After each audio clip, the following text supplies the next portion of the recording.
আসসালামু আলাইকুম। সবাই কেমন আছেন? শুভ সকাল। আজকে আমি ঘরের থেকে বাইরে আনার সাথে সাথে একজনের কথা মনে পড়লো।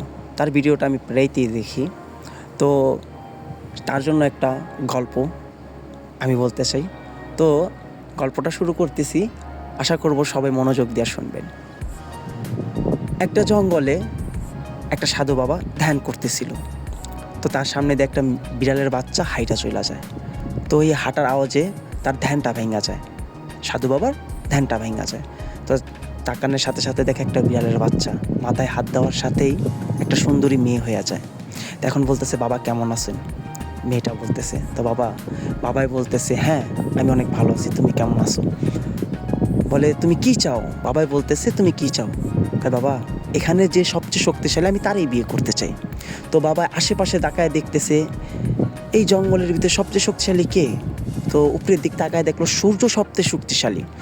সূর্য যদি আপনার তাপমাত্রা দেয়, পৃথিবীটা ধ্বংস করে লাইতে পারে। তো এখন সূর্যর কাছে গিয়ে বলল, হে সূর্য, তুমি অনেক শক্তিশালী, আমার মেয়েকে তুমি বিয়ে করবা? এখন সূর্য বলতেছে, না বাবা, আমার থেকে শক্তিশালী একজন আছে। তো এখন বাবা প্রশ্ন করলো, কে সে? বলতেছে, সেটা হইলো মেঘ। যে টাইমে আমার সাথে আসে সেই সময় আমি আমার সূর্য শক্তি দিতে পারি না। এখন মেঘের কাছে গিয়ে বলল, হে মেঘ, তুমি অনেক শক্তিশালী, আমার মেয়েকে তুমি বিয়ে করবা? এখন মেঘে বলতেছে, না বাবা, আমার থেকে শক্তিশালী একজন আসে। তো সে বলতেছে, বাবা বলতেছে, কে? বলতেছে, সেটা বাতাস। আমার সামনে যে টাইমে আসে, আমার এই প্রান্তের থেকে ওই প্রান্তে নিয়ে যায়, আমি তাকে কিছুই বলতে পারি না। এখন বাতাসের কাছে গিয়ে বলল, হে বাতাস, তুমি অনেক শক্তিশালী, আমার মেয়েকে তুমি বিয়ে করবা? এখন বাতাস বলতেছে, না বাবা, আমি মেঘের থেকে অনেক শক্তিশালী, আমার থেকে শক্তিশালী আরেকজন আছে। তা এখন বাতাসের কাছে গিয়ে বলল, কে সে শক্তিশালী, আমাকে একটু খুলে বলো। এখন বাতাস বলতেছে, বাবা, আমার তো শক্তিশালী পাহাড়, আমি এই প্রান্তের থেকে ওই প্রান্তের তরি মেঘের নিয়ে যেতে পারি, কিন্তু আমি বাতাস পাহাড়ের নিতে পারি না। এখন পাহাড়ের কাছে গিয়ে বলল, হে পাহাড়, তুমি অনেক শক্তিশালী, তুমি আমার মেয়েকে বিয়ে করবা? এখন পাহাড়ে বলতেছে, না বাবা, আমার থেকে শক্তিশালী একজন আছে, সেটা হলো ইঁদুর।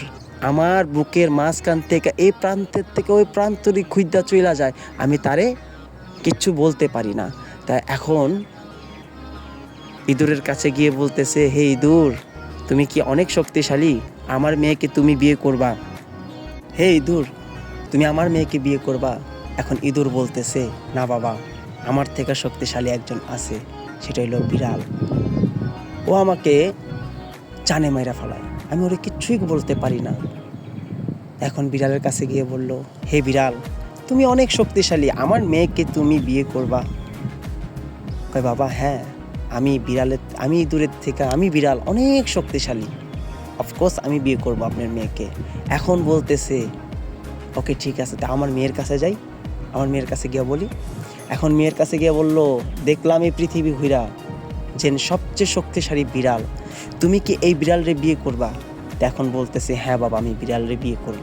সাথে সাথে ওই মেয়েটা আবার বিড়াল হয়ে যায়। আলম হাসান ভাই, তো এইটাই বলতে চাই, বিড়ালের সাথে বিড়ালের বিয়ে হয়। তো আপনি কি করে একটা বিড়াল দেখে নিয়ে আসলেন ঘরে? আপনি একটা বাঘের মতো মানুষ, তো কেনই আপনি বিড়াল পছন্দ করলেন? তো আল্লাহ হাফেজ, ভালো থাকবেন সবাই। আমার কথাতে সবাই যদি ভুল হয়ে থাকে, আপনারা অবশ্যই ক্ষমা দৃষ্টিতে দেখবেন। আর আমার চ্যানেল একটা আছে, ইনশাআল্লাহ আপনারা সবাই লাইক এমন আমার পাশে একটু দাঁড়াবেন, বাস। আল্লাহ হাফেজ, সুস্থ থাকবেন।